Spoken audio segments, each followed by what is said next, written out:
How to fix YouTube not showing cast icon. Hi everyone, welcome to the channel. This is Rose and without further ado, let's dive right into the video.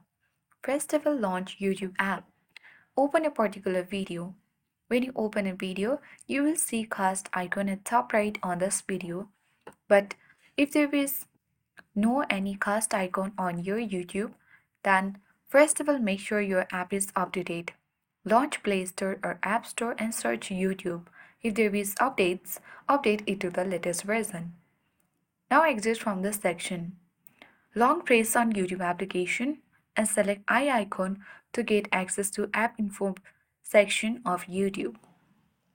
Tap on storage uses and tap clear cache and then clear data. Tap delete and lastly restart your device to save the changes.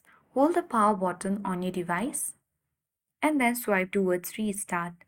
And waiting for a while, your YouTube will start showing cast icon. So I hope this guide was helpful.